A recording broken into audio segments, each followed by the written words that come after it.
چلیے ورزان سرکار دیا چلا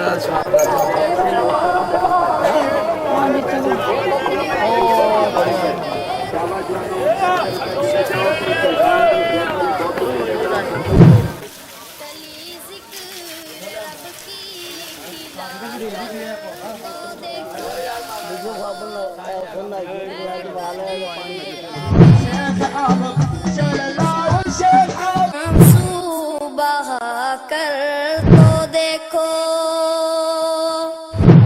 وہ ہے حی. السلام علیکم ورحمۃ اللہ وبرکاتہ. ان الحمد للہ نحمده ونصلی علی رسولہ الکریم. اعوذ باللہ من الشیطان الرجیم. بسم اللہ الرحمن الرحیم. لقد ارسلنا نوحا الى قومه فقال یا قوم اعبدوا اللہ ما لکم من الہ غیرہ انی اخاف علیکم عذاب یوم عظیم.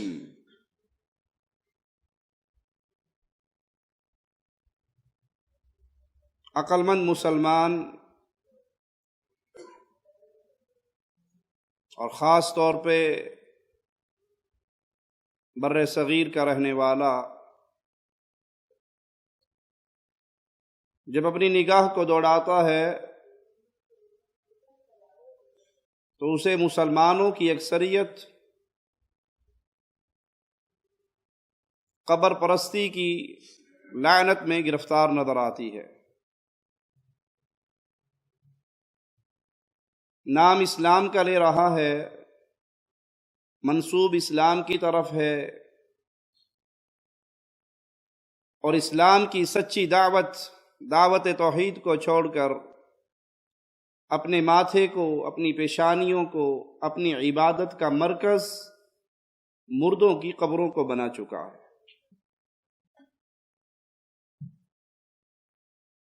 اس کا رشتہ پتھروں سے، اس کا رشتہ خالق و مالک سے ٹوٹ کے بے جان بے اختیار مخلوق کے ساتھ جڑ چکا ہے.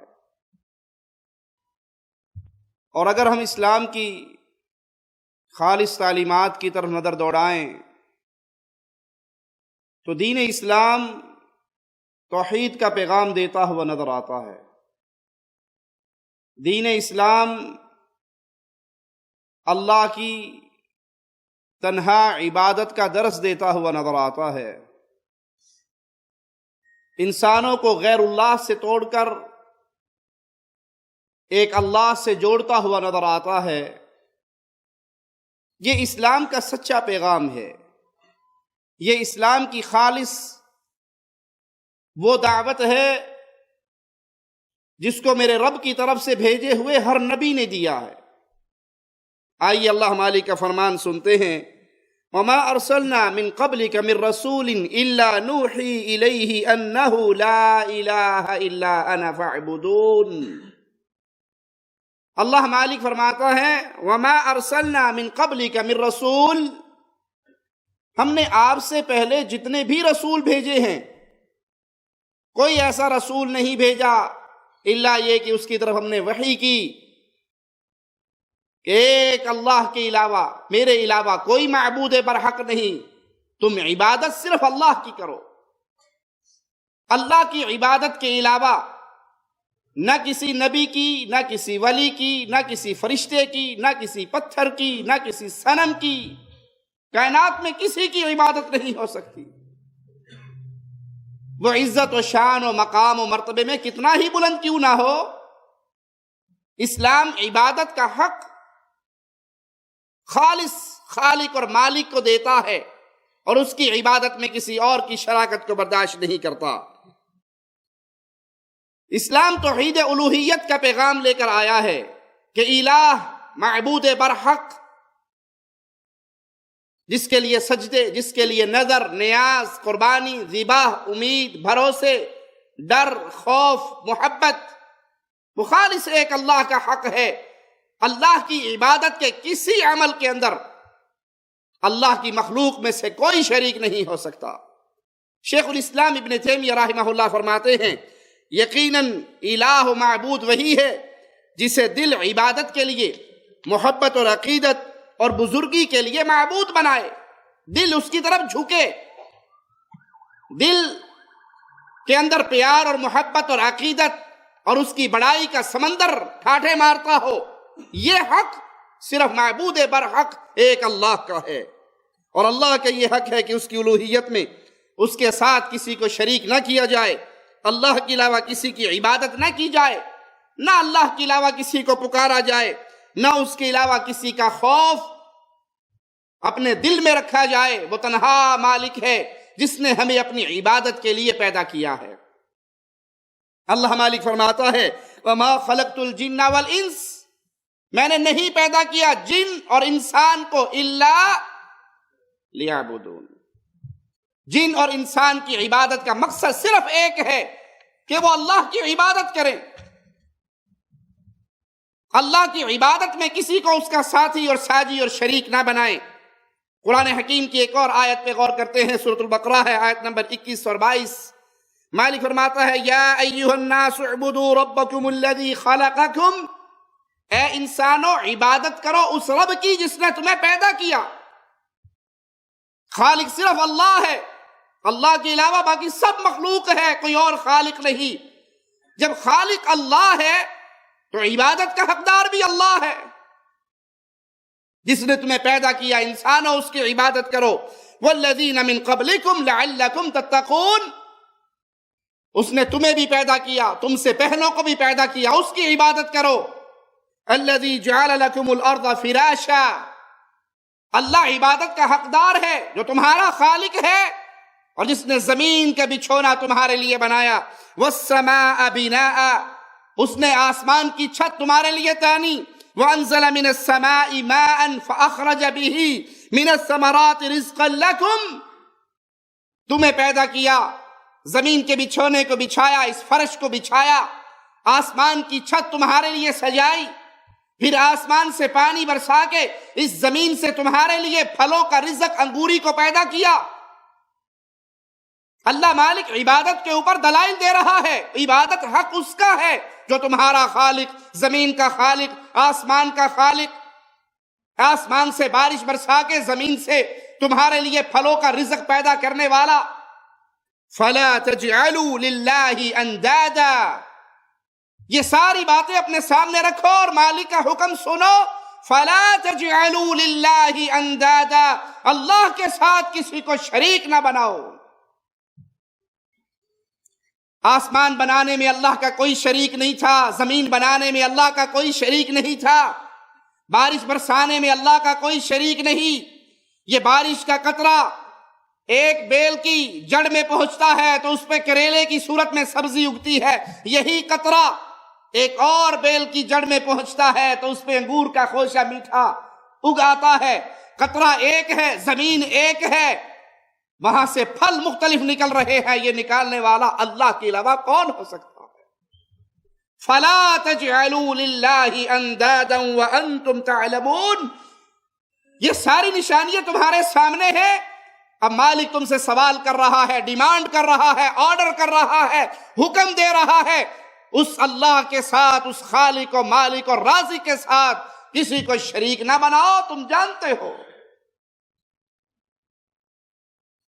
یہ دلائل اتنے واضح ہیں، یہ دلائل اتنے کھلے ہیں، اس کے لیے نہ ڈاکٹر ہونے کی ضرورت، نہ انجینئر ہونے کی ضرورت۔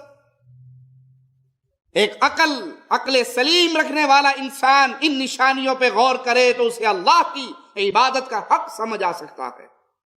رسول اللہ صلی اللہ علیہ وسلم اسی مفہوم کو ثابت کرنے کے لیے، اسی منہج کو، اسی انداز کو، اسی دعوت توحید کو عوام تک پہنچانے کے لیے تشریف لائے۔ اہل شرک کو آپ نے اسی توحید کا پیغام دیا۔ اہل شرک کا گھیراؤ ہوا، جو اصنام کی عبادت پہ، اولیاء اللہ کی عبادت پہ ڈٹے رہے۔ پھر رسول اللہ صلی اللہ علیہ وسلم اور آپ کے درمیان اور ان کافروں کے درمیان میدان گرم ہوئے، مارکے برپا ہوئے۔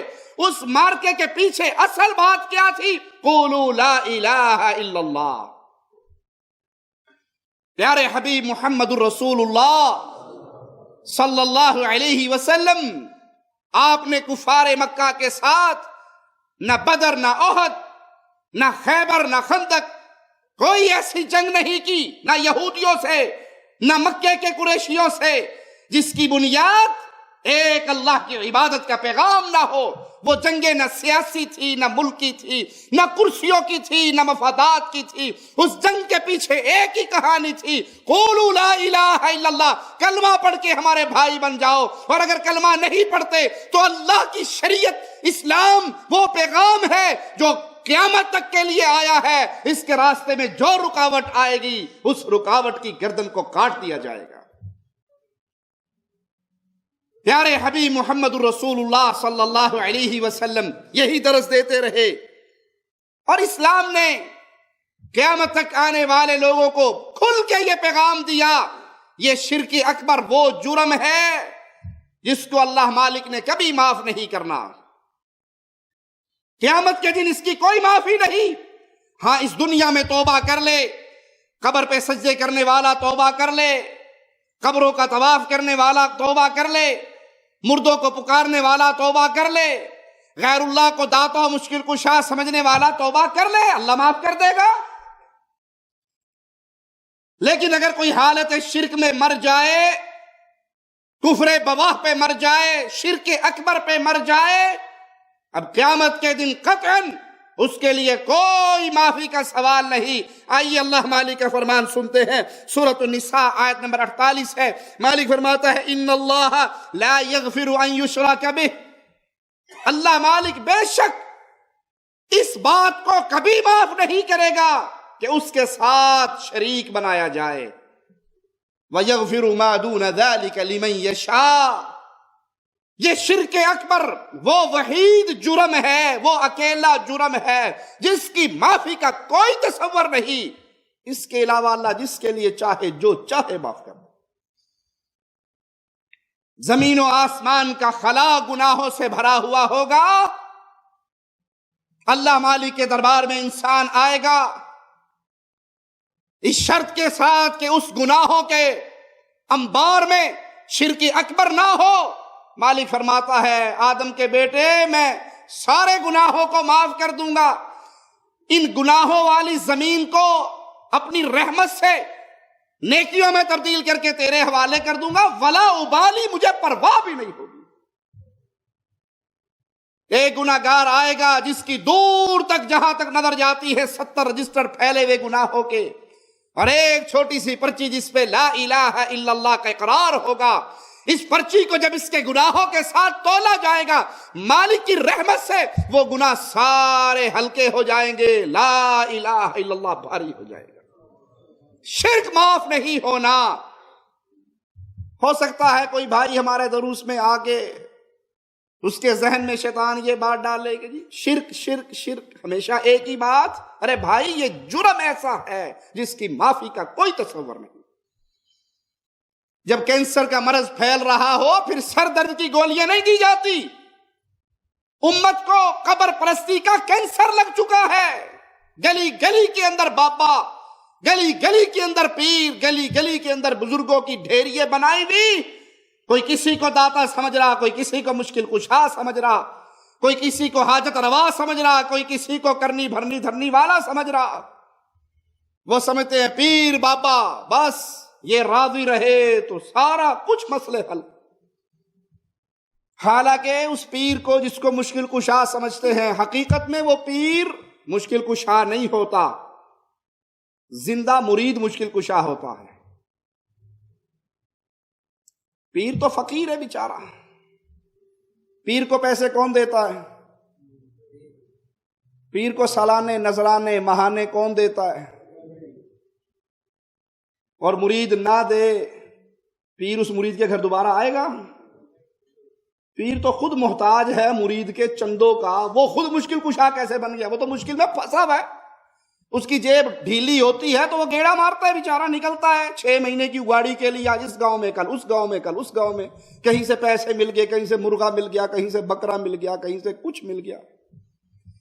ایک پیر صاحب کے مرید نے بتایا کہ ہمارے پیر صاحب آتے،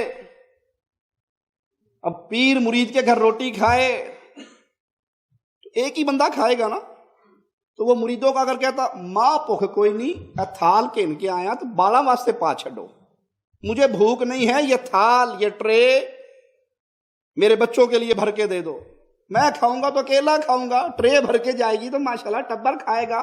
مشکل کشا پیر ہوا یا مرید ہوا؟ گلی گلی کے اندر یہ بازار گرم ہے قبر پرستی کے، اور اسلام پیغام دے رہا ہے یہ جرم اتنا شدید ہے، مالک نے اس جرم کو معاف نہیں کرنا قیامت کے دن، باقی ہر جرم کی معافی کا تصور ہے۔ صحیح بخاری و مسلم میں سیدنا عبداللہ ابن مسعود رضی اللہ عنہ سے روایت ہے، سنیے، وہ فرماتے ہیں سألت النبی صلی اللہ علیہ وسلم ای الذنب اعظم عند اللہ، ابن مسعود پوچھ رہے ہیں رسول اللہ صلی اللہ علیہ وسلم سے اللہ کے ہاں سب سے بڑا گناہ کیا ہے؟ آج تو یہ تمیز ختم ہو گئی، لوگوں کو عقیدے کا درس دیا جائے، اور جی عقیدے کی بات کریں گے اختلاف ہوگا، مسائل کی بات کریں گے اختلاف ہوگا، فقہی امور کو چھیڑیں گے تو اختلاف ہوگا، لہذا سارے مسئلے چھوڑ کے صرف فضائل کی دعوت دو، فضائل نماز، فضائل حج، فضائل زکوٰۃ، فضائل صدقات، فضائل اعمال، فضائل روزے کے، فضائل قرآن کے، فضائل سنو بس۔ آپ کسی کو بتاؤ مکہ جانے کا بڑا ثواب ہے، مکہ جانے کا بڑا ثواب ہے، مکہ جانے کا بڑا ثواب ہے، وہ قائل ہو جائے، وہ مکہ آ جائے اور وہ آپ سے کہے جی میں آ گیا مکہ، کرنا کیا ہے؟ کہنا اے نہیں میں دسنا کرنا کیا ہے، یہ مجھ سے نہ پوچھو کرنا کیا ہے، تو لڑائی ہو جائے گی۔ وہ ایک آدمی نے کافر کو کہا کلمہ پڑھ، انہوں نے کہا نہیں پڑھتا، انہوں نے کہا پڑھ کلمہ، انہوں نے کہا نہیں پڑھتا، جوش میں آ گیا، پکڑ کے نیچے گرا لیا، اوپر چڑھ کے بیٹھ گیا، پڑھ کلمہ ورنہ گولی مار دوں گا۔ وہ سمجھا کہ اب قابو آ گیا ہوں خان صاحب کے، اب یہ چھوڑے گا نہیں مجھے، کہا ٹھیک ہے پڑھا کلمہ، کہتا وہ ماڑا مجھے بھی نہیں آتا۔ آپ فضائل سناتے رہو، نماز کی فضیلت، حج کی فضیلت، جہاد کی فضیلت، صدقے کی ارے بھائی جب تک عقیدہ ٹھیک نہیں کرو گے ان فضیلتوں سے کیا ملے گا؟ امت اکٹھی ہوگی، مکے لے جاؤ، مدینے لے جاؤ، مسجد میں لے جاؤ، پہلے طریقہ تو سکھاؤ۔ رسول اللہ صلی اللہ علیہ وسلم نے کفار مکہ کے ساتھ فضیلتیں شروع کی تھی، ان کو فضائل بتائے تھے، سب سے پہلی بات کہی تھی قولوا لا الہ الا اللہ، پہلے عقیدہ، فضیلت بعد میں، زکوٰۃ بعد میں، جہاد بعد میں، صدقہ بعد میں، بیوہ کی مدد بعد میں، یتیم کی مدد بعد میں، کفالتیں بعد میں، پہلی بات قولوا لا الہ الا اللہ۔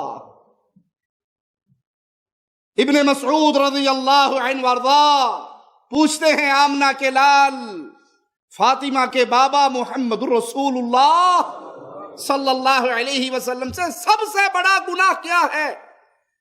امام الانبیاء، امام کائنات، مرشد اعظم، امام اعظم، پیران پیر محمد رسول اللہ صلی اللہ علیہ وسلم جواب دے کر کائنات کا سب سے بڑا گناہ بیان کر رہے ہیں، سنیے، قال ان تجعل للہ ندا وہو خلقک، سب سے بڑا گناہ یہ ہے تو اللہ کا شریک بنا لے، اللہ کا پارٹنر بنا لے، اللہ کی عبادت کا حصے دار بنا لے، حالانکہ اس تنہا نے تجھے پیدا کیا۔ تو یا اللہ مدد بھی کہے اور یا علی مدد بھی کہے، تو اللہ مالک کو بھی داتا سمجھے، لاہور کے مردوں کو بھی داتا سمجھے، تو اللہ کو بھی مقدموں میں بری کرنے والا سمجھ کے پکارے، اور اسلام آباد کے بابے کو بھی کہے بری بری سرکار بری، میری کھوٹی قسمت کر دے کری، تیری مولویوں نالوں ود مت مری۔ اللہ کا شریک بنا لے، اس کی ذات میں، اس کی صفات میں، اس کی عبادت میں۔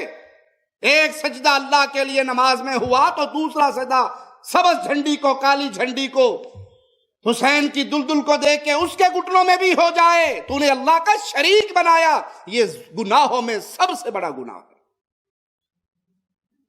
ان ذالک لعظیم، یہ واقعی یہ بہت بڑا گناہ ہے، یہ بہت بڑا جرم ہے جس کو آج امت اسلامیہ اسلام کے نام پہ اس کا اکثریتی گروہ کر رہا ہے۔ صحیح بخاری میں ہے، پیارے حبیب محمد الرسول اللہ صلی اللہ علیہ وسلم فرماتے ہیں من مات وهو يدعو من دون اللہ دخل النار۔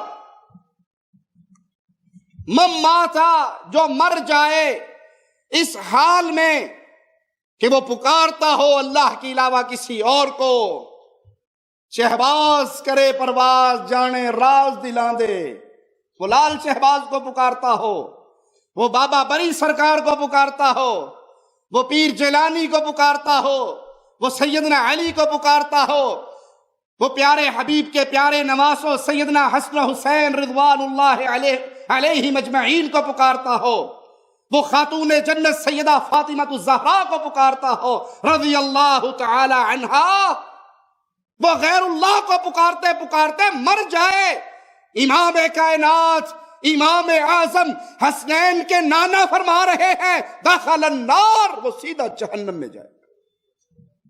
یہ چھوٹا مسئلہ ہے، آج تو لوگوں نے عام عادت بنا دی، نہیں جی نہیں، جس کو مرضی پکارنے، یہ بھی کر سکتا ہے، یہ بھی کر سکتا ہے، وہ بھی کر سکتا ہے، یہ بھی ہے وہ بھی ہے۔ بھی کا درس یاد کروا دیا، ہی کے درس کو بھلا دیا۔ بابا جی بھی مشکل کشا، اللہ بھی مشکل کشا، اللہ کے لیے اعلی مثال یہی بھی کی تسبیح اگر مولوی کی بیگم شروع کر دے، تو بھی میرا خاوند وہ بھی میرا کچھ لگتا، رہنے دو گے گھر میں سے؟ یہ کیا کہا ہے، میں بھی اور تو بھی اور کوئی اور بھی نہیں، بس میں ہی، یہ تیری غیرت ہے، تجھے بڑی غیرت آتی ہے تیری بیگم کہے تو بھی میرا خاوند اور وہ بھی میرا خاوند، گلے کاٹنے کو تیار ہو جاتا ہے۔ اور رب کی غیرت کے بارے میں کبھی تیری سوچ نہیں جاگتی، تو یہ کہے اللہ بھی داتا، اجویری بھی داتا، اللہ بھی مشکل کشا، علی بھی مشکل کشا۔ دخل النار، فتویٰ سن لیجئے، اعلان سن لیجئے، آرڈر سن لیجئے، پیغام سن لیجئے، اور پیغام اس کی زبان سے نکل رہا ہے جو اس دھرتی کے اوپر سچوں کا سردار ہے، اس سے پیارا سچ بولنے والا کوئی اور پیدا ہی نہیں ہوا۔ نام نامی اسم گرامی محمد الرسول اللہ صلی اللہ علیہ وسلم۔ من ماتا، جو مر گیا اس حال میں غیر اللہ کو پکارتے پکارتے داخل النار، یہ مرتے ہی جہنم کا ایندھن بن گیا۔ اسی لیے رسول اللہ صلی اللہ علیہ وسلم نے قبروں پہ مسجدیں بنانے سے منع کیا، کیونکہ اس سے قبروں کی تعظیم اور ان کی عبادت کا دروازہ کھلتا ہے۔ آئیے آپ کو حدیث سنائیں، پیارے حبیب کبریا محمد الرسول اللہ صلی اللہ علیہ وسلم کی دعا سنائیں، صحیح مسلم میں ہے، حدیث نمبر 969 ہے، 969۔ پیارے حبیب دعا کر رہے اللہم لا تجعل قبری وثنا، بابوں کی قبروں پہ گرنے والوں، پیروں کی قبروں پہ گرنے والوں، ملنگوں کی قبروں پہ گرنے والوں، خالی قبروں پہ گرنے والوں۔ خالی قبریں بھی تو ہے نا، جن کو بیچاروں کو دفنانے کے لیے کچھ نہیں ملتا، وہ خالی قبر بنا کے بیٹھ جاتے ہیں۔ یہ کیا ہے جی؟ وہ پیر صاحب رات میری خواب میں آئے تھے اور کہہ رہے تھے کہ یہاں بھی میں نے ایک چلہ کیا تھا، ایک قبر یہاں بھی ہونی چاہیے۔ یہ چلے چلے کا چکر نہیں ہے، یہ نام کی مشہوری ہے۔ مشہور زیادہ کمپنی ہو جائے تو وہ اشتہار میں کیا دیتے، نام ہی کافی ہے۔ ایک پیر صاحب مشہور ہو گئے، اب اس کی ایک نئی شاخ کھول لو، بھائی اس شاخ میں کوئی ٹانگ، کوئی لات، کوئی باں، کوئی سر، کوئی شہتے پورو، بابے کی کوئی چیز تو لگا نہیں جی، وہ ضرور وہ ایک اس قبر میں ہے، اور یہاں چیلا کاٹا تھا، یہاں بھی قبر بنانے کا حکم ہوا ہے، وہ دکانداری ہے۔ کائنات میں سب سے افضل قبر محمد الرسول اللہ کی صلی اللہ علیہ وسلم۔ باقی جو قبروں میں پیر، فقیر، مولوی، ملا، شیخ، درویش پڑے ہیں، ہمیں ان کی خبر نہیں ہے وہ کس حال میں ہے، لیکن جس قبر میں آمنہ کے لال سو رہے ہیں انہوں نے ہمیں پہلے خبر دی ہے۔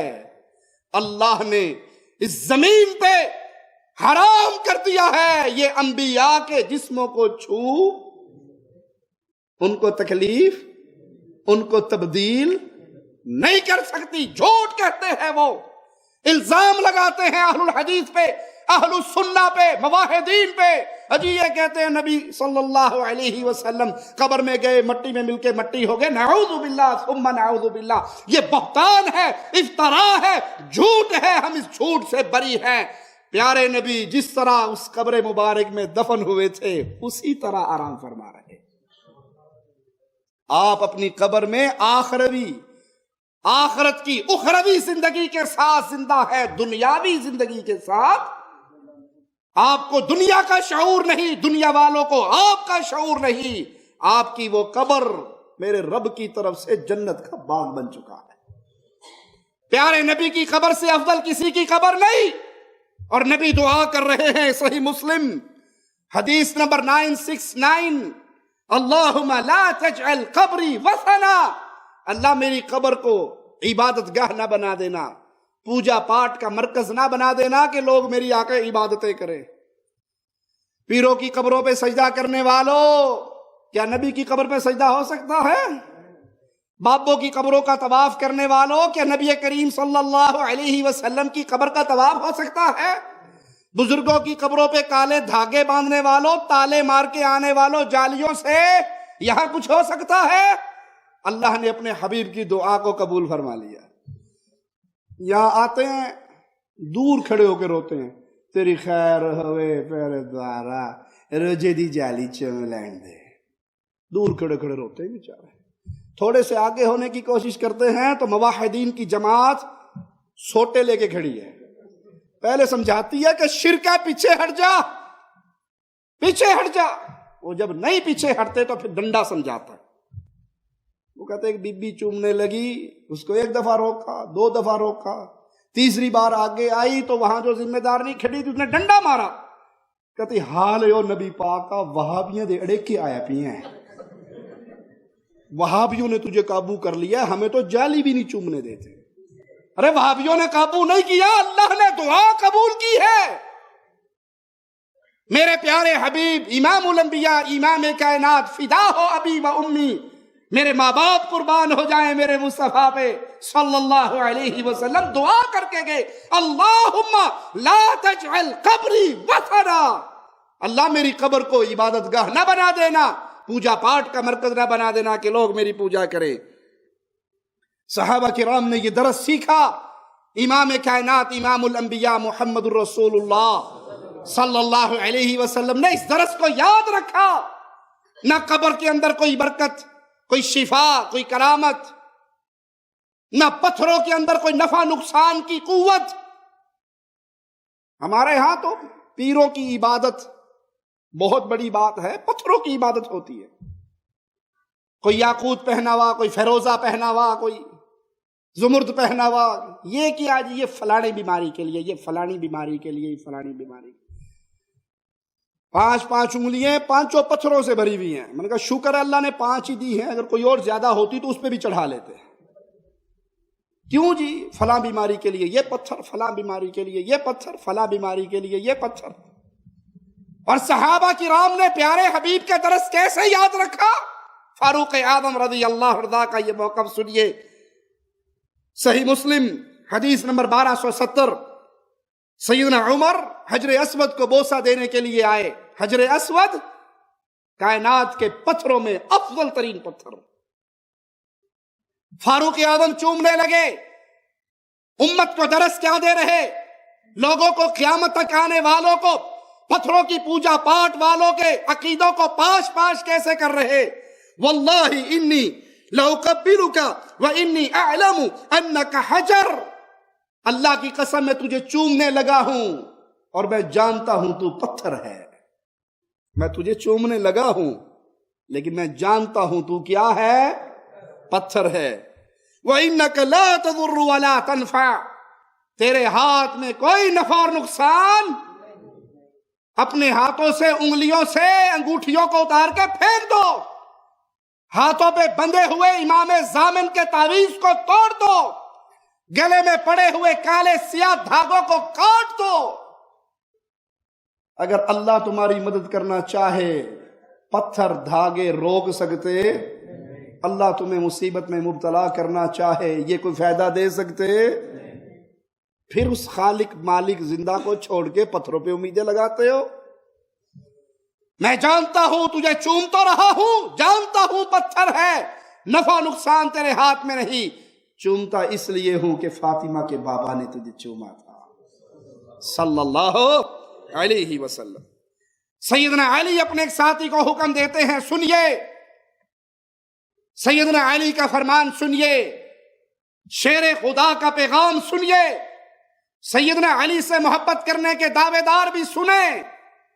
یہ وہ علی ہیں جن سے محبت کرنا ایمان ہے، جن سے بغض رکھنا منافقت ہے۔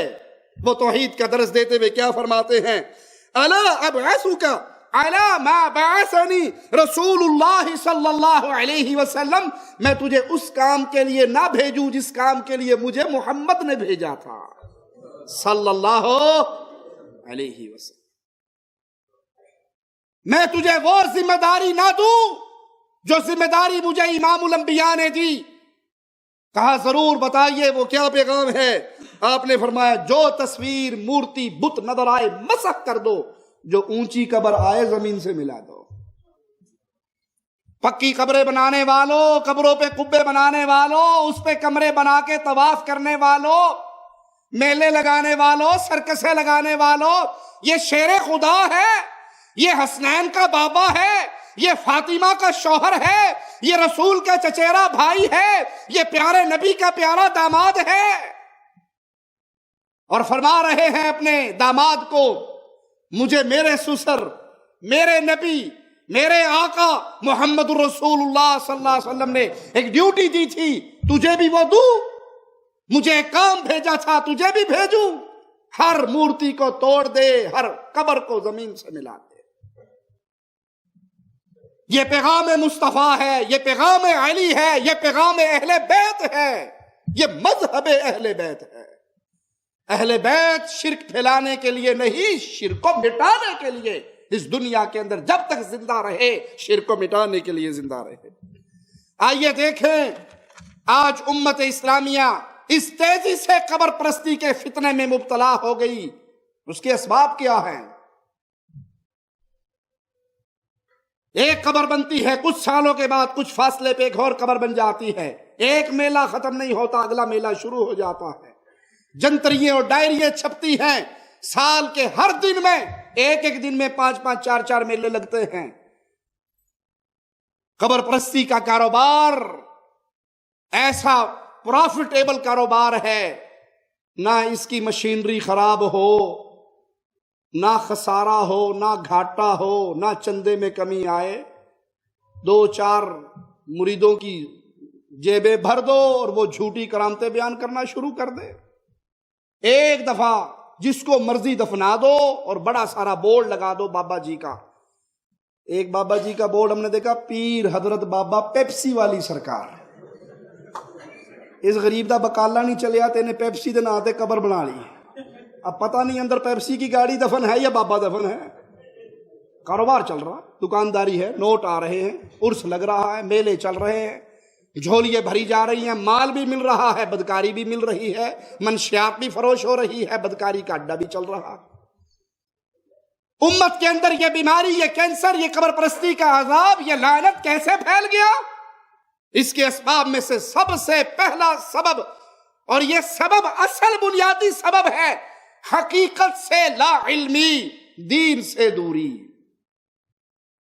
قبروں کی پوجا کرنے والوں کے پاس کوئی علم نہیں ہوتا، کوئی دلیل نہیں ہوتی، حقیقت کی خبر نہیں ہوتی۔ ان سے پوچھو کیا رسول اللہ صلی اللہ علیہ وسلم نے فاطمہ الزہراء رضی اللہ تعالی عنہا کی والدہ محترمہ سیدہ خدیجہ رضی اللہ تعالی عنہا کی قبر کو پختہ کر کے کوئی بلڈنگ بنائی؟ اپنے فرزند ارجمند کی قبر کو پختہ کر کے کوئی قبہ بنایا؟ رقیہ اور ام کلثوم کی قبروں کو پختہ کیا؟ سید الشہداء امیر حمزہ رضی اللہ تعالی عنہ وارضا، ان کی قبر کو پختہ کر کے کوئی قبر پہ کوئی قبہ، کوئی بلڈنگ، کوئی میلہ، کوئی عرس. اب تو عرس کرنے والے ظالموں نے کسی کو نہیں چھوڑا.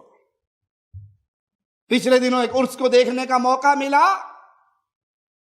پاکستان کے اندر رسول اللہ صلی اللہ علیہ وسلم کے نام کا عرس ہو رہا ہے، پیارے نبی کا عرس. جبی میں ہے جہاں وہ سگی ابن سگی وہ صاحب میں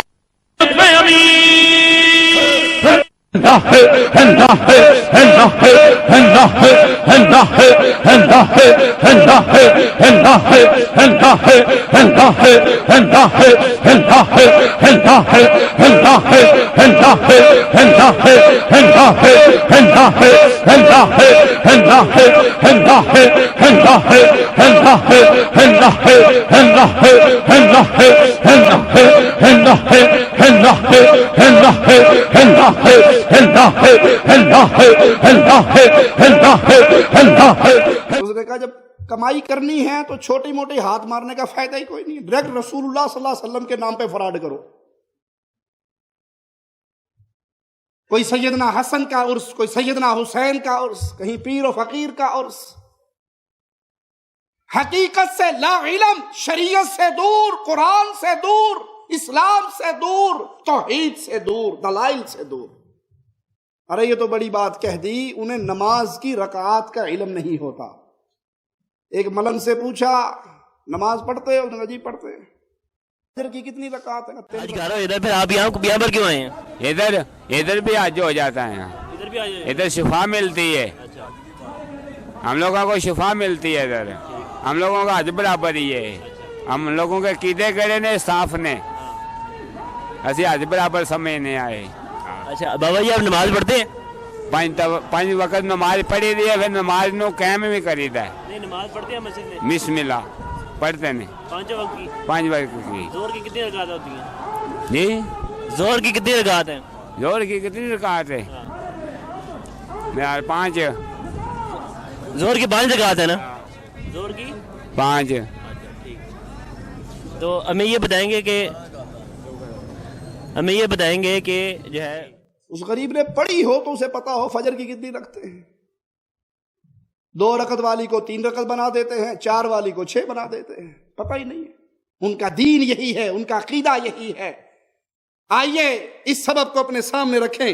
رسول اللہ صلی اللہ علیہ وسلم کی بعثت سے پہلے لوگ جہالت میں مبتلا تھے، پھر مالک نے احسان کیا انسانیت پر، ان کے اندر امام الانبیاء محمد رسول اللہ کو بھیج کر صلی اللہ علیہ وسلم. لقد من اللہ علی المؤمنین اذ بعث فیہم رسولا من انفسهم يتلو عليهم آیاته ويزکیہم ويعلمهم الكتاب والحکمہ وإن كانوا من قبل لفی ضلال مبین. اللہ نے احسان عظیم کیا انسانیت پہ جب انہی کے اندر سے ان میں ایک رسول بھیجے جو ان پہ اس کی آیات کو پڑھتے، ان کا تزکیہ نفس کرتے، انہیں کتاب کی تعلیم دیتے، انہیں حکمت کی تعلیم دیتے. اور ان سے پہلے یعنی رسول اللہ صلی اللہ علیہ وسلم سے پہلے یہ انسانیت کھلی ہوئی گمراہی میں تھی. آپ نے امت کی خیر خواہی کا فریضہ انتہائی احسن طریقے سے پورا کیا، ان کو دعوت دی، امانت ان تک پہنچائی. اس حال میں دنیا چھوڑی کہ امت کو ایک ایسا دین دے کے گئے، اس دین کی رات بھی اتنی چمکتی ہے جتنا اس دین کا دن چمکتا ہے. دن اور رات ایک طرح چمک رہے، کوئی مسئلہ پوشیدہ نہیں رہا، کوئی بات خفیہ نہیں رہی، کوئی بات رسول اللہ صلی اللہ علیہ وسلم نے چھپائی نہیں. ظالم ہیں وہ لوگ جو اسلام میں بدعات کو رواج دیتے ہیں اور یہ عقیدہ پیغام عوام تک پہنچاتے ہیں کہ عید میلاد النبی نبی صلی اللہ علیہ وسلم نے نہیں منایا، کل برسی 40واں تیجا 7واں اللہ کے نبی صلی اللہ علیہ وسلم نے نہیں کیا، ختم شریف آپ نے نہیں دلوایا، 11ویں شریف آپ نے نہیں دلوائی، گٹھلیوں پہ آیت کریمہ تو آپ نے نہیں پڑھی، لیکن کام بڑا اچھا تھا، نبی چھپا گئے. انا للہ و انا الیہ راجعون. صحابہ فرماتے ہیں ایسے دین پہ چھوڑ کر گئے جس کی رات اتنی چمکدار ہے جتنا اس کا دن چمکدار ہے. پھر صحابہ نے اس ذمہ داری کو بہترین انداز میں پورا کیا. پھر وقت گزرتا رہا، جو دور نبوت سے پیچھے ہٹتا رہا، ویسے ہی ویسے علم میں تقوی میں کمی ہوتی رہی. صحیح بخاری حدیث نمبر 85 سنیے. رسول اللہ صلی اللہ علیہ وسلم نے فرمایا یقبض العلم ویظہر الجہل والفتن. اللہ علم کو اٹھا لے گا، جہالت پھیل جائے گی، فتنے پھیل جائیں گے. صحیح بخاری و مسلم میں پیارے حبیب صلی اللہ علیہ وسلم کا فرمان یاد کیجئے، آگے پہنچائیے. ان اللہ لا يقبض العلم انتزاعا ينتزعه من الناس. اللہ تعالیٰ لوگوں سے علم ایسے نہیں چھینے گا کہ رات کو سونے والا عالم تھا، صبح ہوا تو سینہ صاف تھا. ایسے نہیں چھینے گا. صوفیوں کا ہاں ایسے چھینا جاتا ہے نا، صوفیوں کے ہاں ایسے ٹرانسفر بھی ہوتا ہے اور چھینا بھی جاتا ہے. ایک صوفی صاحب لکھتے ہیں کہ میں نے ایک پیر صاحب کی گستاخی کر لی، بس وہ کرنی تھی. نماز کا ٹائم آیا، میں بھی امام تھا، آگے مصلی پہ کھڑا ہوا. اس پیر صاحب نے ناراض ہو کے میرے اوپر غضب کی ایسی نظر ڈالی کہ میرا سینہ صاف ہو گیا، ایک آیت بھی یاد نہ رہی. اور پھر جب میں نے پیر صاحب کے منت ترلے کر کے معافی مانگی، اس نے نظر رحمت ڈالی، وہ سارا علم واپس آ گیا. میں کہا پیر کا سینہ نہ ہوا، پرانا کمپیوٹر ہو گیا، جب مرضی ہارڈ ڈسک نکال لو لگا لو. اللہ ایسے نہیں علم چھینے گا کہ لوگوں کے سینوں کو صاف کر دے. وہ علم کیسے اٹھائے گا؟ وَلَكِنْ يَقْبِضُ الْعِلْمَ بِقَبْضِ الْعُلَمَاءِ. اللہ علماء کو اٹھا لے گا، علماء کے اٹھ جانے سے علم اٹھ جائے گا. امام عبدالعزیز رحمہ اللہ فوت ہوئے، شیخ ابن باز رحمت اللہ علیہ فوت ہوئے، شیخ البانی رحمہ اللہ فوت ہوئے، شیخ ابن عثیمین رحمہ اللہ فوت ہوئے. یہ تین امت کے وہ جلیل القدر علماء فوت ہوئے ماضی قریب میں کہ ایک انسان کی لاش کو دفن نہیں کیا گیا، علم کے سمندر کو دفن کر دیا گیا. علم ایسے اٹھے گا علماء کے اٹھ جانے سے. اور اس کے بعد کی خبر امام الانبیاء کی مبارک زبان سے سنو. حتی اذا لم يبقى عالم اتخذ الناس رؤوسا جہالا. جب علماء ختم ہو جائیں گے تو جاہلوں کو اپنا لیڈر بنا لیا جائے گا، جاہلوں کو پکڑ لیا جائے گا، بے علم لوگوں کی تباہ شروع ہو جائے گی. فسئلوا فافتوا بغیر علم فضلوا واضلوا. ان سے سوال ہوگا، وہ بغیر علم کے، بغیر قرآن اور حدیث کے فتوے دیں گے، خود بھی گمراہ ہوں گے، ان کے فتووں کو سن کے عمل کرنے والے بھی گمراہ ہو جائیں گے. اور آج وہی حال نہیں ہے.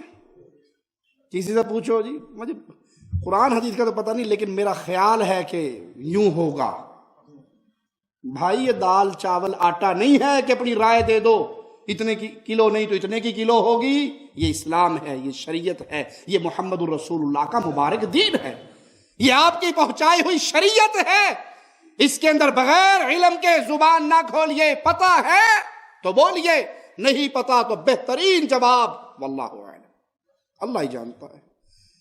یہ جواب دو گے شیطان دل میں ڈالتا ہے کتنی بےزتی ہوگی. وہ کہیں گے اتنے بڑے مولوی صاحب اور کہہ رہا واللہ اعلم. ارے بھائی ایک طرف آپ کو شیطان جھوٹی بےزتی سے ڈراتا ہے، اور قیامت کے دن اگر پکڑے گئے یہ غلط مسئلہ کیوں بتا دیا تو پھر علماء اٹھ جائیں گے، علم اٹھ جائے گا، جہال باقی رہیں گے، وہ فتوے دیں گے، انسان خود بھی گمراہ ہوگا، دوسروں کو بھی گمراہ کرے گا. حافظ ابن قیم رحمہ اللہ فرماتے ہیں اگر کہا جائے کہ علم ہونے کے باوجود قبر والے نہ نفع و نقصان کے مالک ہیں، نہ زندگی اور موت کے مالک ہیں، نہ حشر و نشر کے مالک ہیں، تو پھر کس چیز نے قبر پرستوں کو اس فتنے میں مبتلا کر دیا؟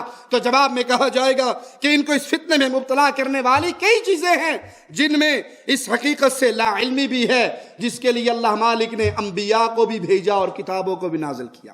انبیاء بھی توحید کا پیغام لے کر آئے، کتابیں بھی توحید کا پیغام لے کر آئی، اور لوگ جہالت میں مبتلا ہو کے انبیاء کی بعثت کے مقصد کو بھی بھلا بیٹھے، اور انبیاء پہ جو اللہ مالک نے کتابیں اتاری اس کو بھی ختم کر دیا، بھول گئے.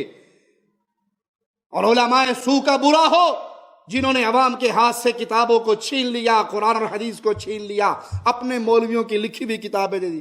اجی وہ قرآن حدیث بڑا مشکل تھا، پھر 40 رکنی کمیٹی بیٹھی بزرگوں کی، انہوں نے بیٹھ کے پھر اس کا نچوڑ نکالا اور حل نکالا۔ اور یہ کب نکالا؟ یہ وہ 100 سال کے بعد ہی تقریباً ضرورت پڑ گئی۔ بھئی قرآن حدیث بھی عربی میں، تمہارے بزرگوں نے جو نچوڑ نکالا وہ بھی عربی زبان میں، جو اللہ نے شریعت بھیجی اس کے تو 100 سال کے بعد رینیو ہونے کی ضرورت پڑ گئی، جو تمہارے بزرگوں نے نچوڑ نکالا اس کو 1300 سال گزر کے دوبارہ ضرورت نہیں پڑی۔ اللہ کا ڈر نہیں ہے؟ قرآن اور حدیث چھین لیا، بزرگوں کی ملفوظات، بزرگوں کے قصے، بزرگوں کی کہانیاں ہاتھوں میں پکڑا دی، اور عوام اس حقیقت کو ہی بھول گئے کہ انبیاء کیوں آئے تھے، کتابیں کیوں آئی تھی۔ شیخ الاسلام ابن تیمیہ رحمہ اللہ فرماتے ہیں اسلام میں قبروں اور بزرگوں کے آثار پہ مساجد و مزارات کی تعمیر ایسی بدعات ہیں جو شریعت اسلامیہ سے ناواقف اور مقصد بعثت انبیاء سے ناواقف لوگ یہ کام کرتے ہیں۔ اللہ مالک نے تو رسول اللہ صلی اللہ علیہ وسلم کو توحید کا پیغام دینے کے لیے اور کمال تک پہنچانے کے لیے اس پیغام کو آپ کو بھیجا، اس لیے بھیجا کہ شرک کے سارے دروازے بند کر دیے جائیں، دین خالص اللہ کے لیے ہو، عبادت خالص اللہ کے لیے ہو۔ اور پیارے حبیب محمد الرسول اللہ فداہ ابی و امی صلی اللہ علیہ وسلم کی سیرت پہ قربان جاؤں، شرک کے طرف لے جانے والا کوئی ایک سوراخ بھی آپ نے کھلا نہ چھوڑا۔ ایک صحابی نے کہا رہی تھا ماشاء اللہ وشئت، جو آپ چاہیں، جو اللہ چاہے۔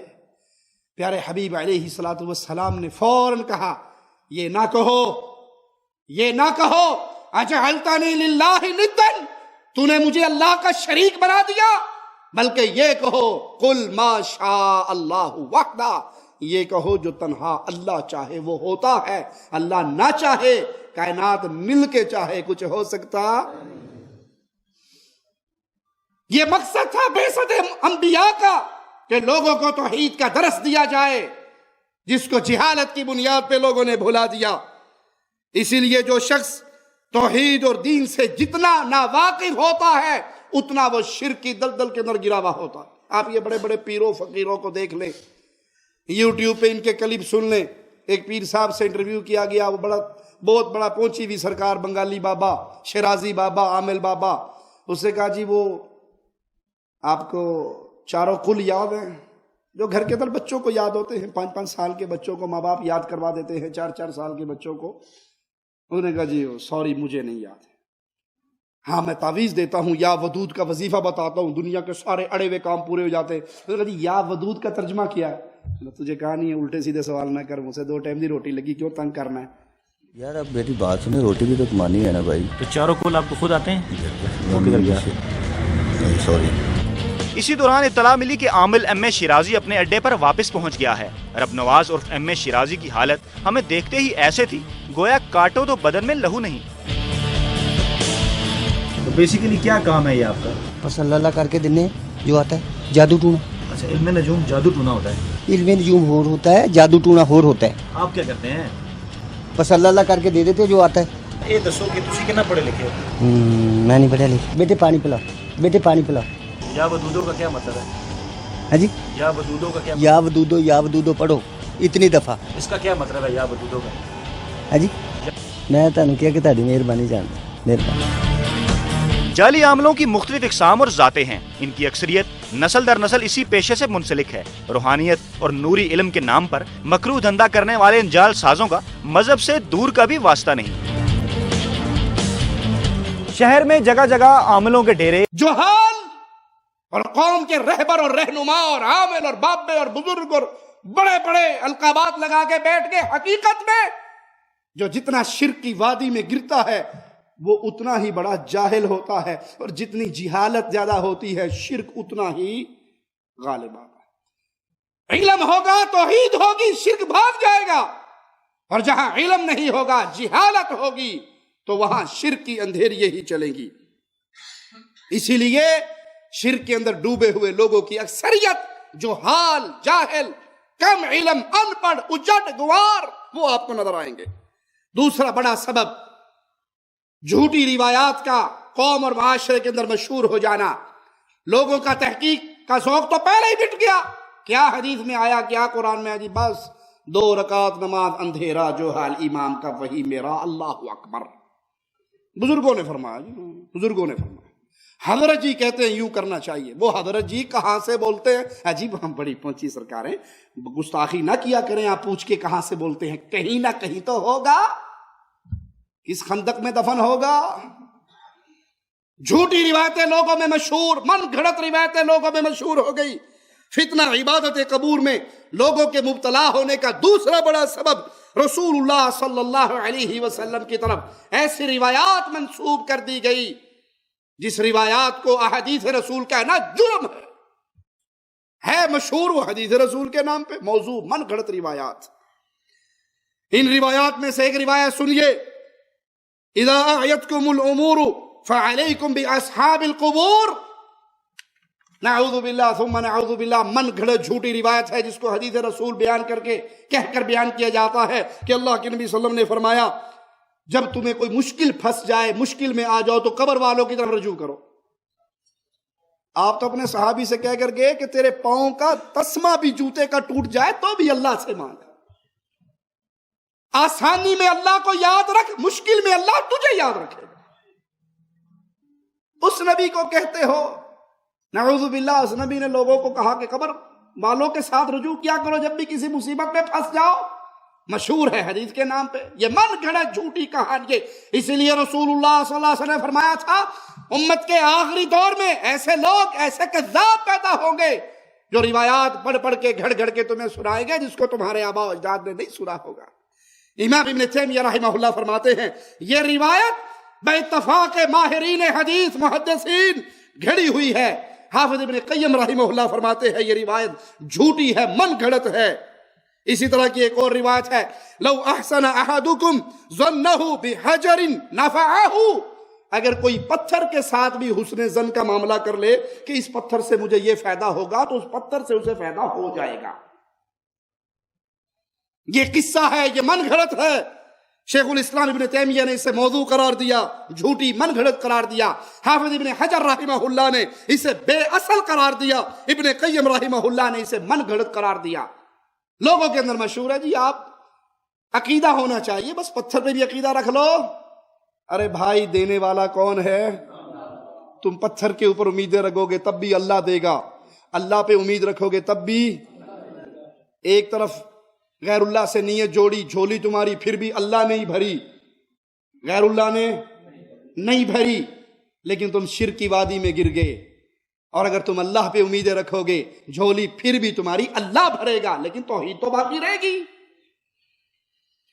مولویوں پر بھی اللہ ہدایت کا راستہ کھول دے اپنی تقریر کو خوبصورت بنانے کے لیے، اس میں اچھی سی اچھی چاشنی بھرنے کے لیے. جو کہیں لکھا پڑھا دیکھ لیا، تحقیق کیے بغیر بیان کر دیا تاکہ میں بیان کروں، نیچے سے سبحان اللہ کا نعرہ آئے، بڑا مزہ آئے.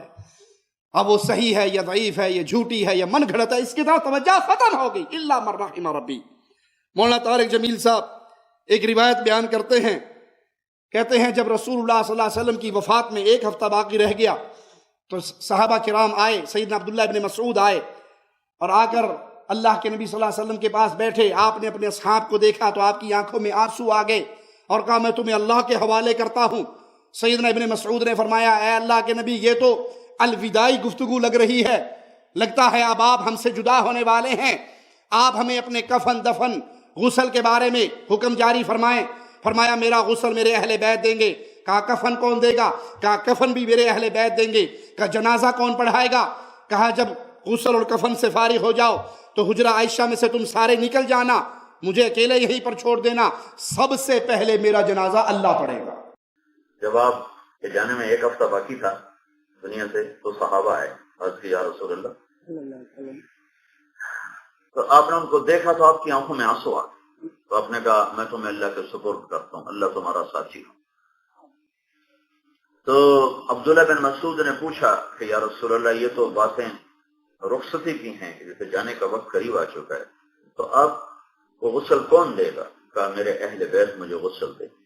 آپ کو کفن کون دے گا؟ کہ میرے اہل بیت مجھے کفن دے. آپ کو قبر میں کون اتارے گا؟ کہا میرے اہل بیت مجھے اتارے. آپ کا جنازہ کون پڑھے گا؟ تو اس پر آپ کی آنکھوں میں آنسو آ گئے. یہ حجرہ عائشہ بتا رہا ہوں، یہ حجرہ عائشہ، اما عائشہ کا حجرہ کیا حجرہ ہے. تو آپ کی آنکھوں میں آنسو آ گئے. تو آپ نے کہا تمہارے نبی کا جنازہ ایسے نہیں ہو جیسے ہمارے ہوتے ہیں، ابھی بتانے لگا. تو آپ نے کہا جب تم مجھے غسل دے دینا تو تم سارے باہر نکل جانا، سب سے پہلے اللہ میرا جنازہ پڑھے گا. تو حجرہ عائشہ وہ ہے جہاں اللہ تعالیٰ مکان و لا زمان ہے، لہٰذا اس کا جنازہ پڑھنا وہ جانے اور اس کا رسول جانے. میں تو تمہیں خبر صحیح سنا رہا ہوں. کہا کہ سب سے پہلے میرا اللہ جنازہ پڑھے گا، اس کے بعد جبریل اور میکائیل اور اسرافیل اور عرش کے فرشتے مقرب وہ آئیں گے اور میرا جنازہ پڑھیں گے. پھر ساتوں آسمان کے فرشتے اتریں گے اور میرا جنازہ پڑھیں گے. اس کے بعد پھر تم پہلے مرد آنا، چارپائی کے ساتھ کھڑے ہو کر میرے لیے دعا کرنا. اللہ اکبر. نماز کی نیت یہ نہیں ہوا. پھر جب مرد ختم ہو جائیں تو عورتیں آنا، جب عورتیں ختم ہو جائیں تو بچے آنا، جب بچے ختم ہو جائیں تو تمہارے نوکر ملازم غلام آئیں گے. پھر اس کے بعد مجھے اللہ کے سپرد کرتے ہیں. یہ ازواج کا مقام بتا رہا ہوں. انا للہ و انا الیہ راجعون، انا للہ و انا الیہ راجعون، انا للہ و انا الیہ راجعون. بھائی یہ کہاں ہے؟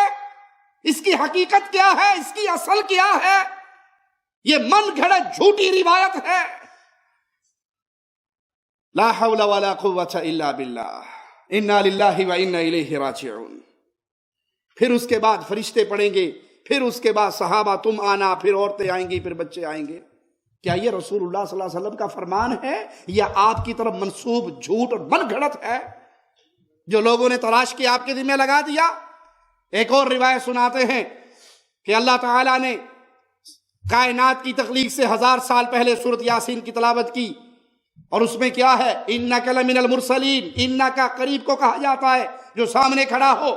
تو جب زمین بھی نہیں تھی، آسمان بھی نہیں تھا، کائنات بھی نہیں تھی، اللہ اپنے حبیب کو وجود دے کے اپنے سامنے کھڑا کر کے کہہ رہا تھا تو میرا رسول ہے. اللہ کے حبیب پیدا ہوئے سیدہ آمنہ کے گھر، اور یہاں یہ کہہ رہے ہیں کہ نہیں، کائنات کے وجود سے پہلے، زمین و آسمان کی تخلیق سے پہلے، آدم اور بنو ہاشم کی تخلیق سے پہلے اللہ نے اپنے نبی کو پیدا کر کے اپنے سامنے کھڑا کر لیا. یہ جھوٹ نہیں تو اور کیا؟ نہیں، زمین آسمان کی پیدائش سے پہلے سورہ یاسین کی تلاوت فرمائی. آپ کی پیدائش تو ہو رہی ہے آج سے 1425 سال پہلے، اور نہ زمین تھی نہ آسمان تھا، ہے نہ عرش تھا نہ فرش تھا، نہ فلک تھا نہ چاند تھا، نہ سورج تھا نہ تارے تھے. ایک اللہ تھا اللہ. جب زمین آسمان نہ ہو تو آدم کہاں سے آئیں گے؟ آدم کہاں سے آئیں گے؟ عرب کہاں سے آئیں گے؟ بنو ہاشم کہاں سے آئیں گے؟ عبداللہ کہاں سے آئیں گے؟ آمنہ کہاں سے آئیں گی؟ ابھی تو کچھ بھی نہ تھا، نہ دھرتی نہ آسمان، نہ یہ نہ وہ، نہ شرق نہ غرب، نہ شمال نہ جنوب. اللہ اللہ اپنی ذات میں اللہ.